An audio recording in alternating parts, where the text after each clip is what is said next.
చాలామంది చూస్తే ఎన్నో రకాల వ్యాధులు, వేర్వేరు రకాల వ్యాధులు చాలా బాధగా ఉంటాయి. ఎవరో ఒకరు వ్యాధితో బాధపడితే అలాంటి క్యాన్సర్ లాంటి వ్యాధులు కూడా ఇప్పుడు మన దేశంలో చాలా మందిని ప్రభావితం చేస్తున్నాయి సార్. దీనికి మీరు ఏదైనా సులభమైన పరిష్కారం చెప్పగలరా సార్? నిజంగా ఈ క్యాన్సర్ అనేది మనిషి అనుభవించకూడని వ్యాధి అని చెప్పొచ్చు. కానీ చాలా మందిని కుటుంబ క్యాన్సర్ ప్రభావితం చేస్తోంది. దీనికి పూర్వజన్మ కర్మలు కూడా ఒక కారణం. రెండవది వారి జీవన శైలులు కూడా ఒక కారణంగా ఉన్నాయి.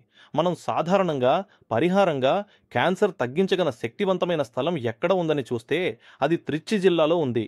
అక్కడ త్రిప్పరాయితురై అనే ఆలయంలో త్రిప్పరాయనాథర్ అనే మూలవర్ శివపెరుమాన్ అద్భుతంగా ఉన్నారు. తీరని క్యాన్సర్ వ్యాధులు, పుట్టు వ్యాధులను నివారించగల అద్భుతమైన శక్తి త్రిపురాయితుర ఈశ్వరుడికి ఉంది. అక్కడికి వెళ్ళి అక్కడ పూజలు చేయండి. పూజలు అంటే మీకు సాధ్యమైనంత వరకు ఆయనకు అభిషేకం చేసి, వస్త్రం సమర్పించి, ఆ ఆలయంలో కొంతసేపు ఉండండి.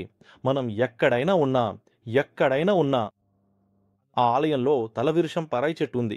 ఈ పరాయి చెట్టుకు ఎంతో వైద్య గుణాలున్నాయి. క్యాన్సర్‌ను తొలగించే, అధికంగా శక్తిని కలిగించే పరాయి చెట్టు. ఆ పరాయి చెట్టు అక్కడ ఉన్నందున మీరు ఆ ఆలయానికి వెడితే ఉదయం నుండి మధ్యాహ్నం వరకు, రాత్రి వరకు ఒక రోజు మొత్తం ఆ ఆలయంలోనే ఉంటే ఖచ్చితంగా మీరు మందులు తీసుకుంటున్నప్పుడు అవి శరీరంలో పనిచేస్తాయి. మీరు త్వరగా ఆరోగ్యంగా మారడాన్ని చూడవచ్చు. అలాంటి క్యాన్సర్ వంటి వ్యాధులకు అద్భుతమైన ఆలయం ఇదే తిరుపరాయత్ర. ఇది త్రిచ్చి జిల్లాలో ఉంది. అక్కడికి వెళ్లి పూజ చేయండి. అద్భుతమైన పాటలు కూడా అక్కడ లభిస్తాయి.